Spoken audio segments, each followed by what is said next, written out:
And state leaders are touting the impact federal funds will have on Green Bay's climate and sustainability goals. He said the historic investments will also pave the way for local businesses and residents to receive tax credits and incentives. In the First Alert update, Jeff Alexander explains how public input will help determine the city's future clean energy plan.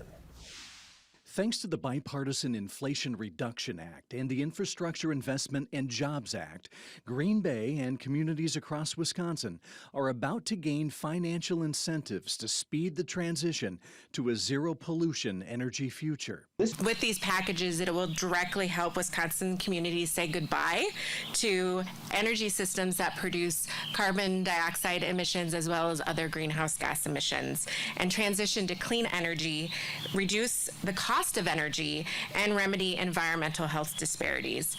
So in 2019, at a park in Green Bay today, city leaders pledged that they are taking on climate change more serious than ever, stating that the city is leveraging federal funds from the Inflation Reduction Act to aid in their goal to reach 100% clean energy and carbon neutrality by 2050. The City of Green Bay is developing a plan that will ensure our community is a place where we can continue to grow and thrive for generations to come in our clean energy plan here. The city's comprehensive clean energy plan will be released in the fall, but first a public forum will be held on July 25th at the Green Bay Water Utility from 4 to 7 p.m., where community survey results of residents and businesses will be shared and additional input will be sought.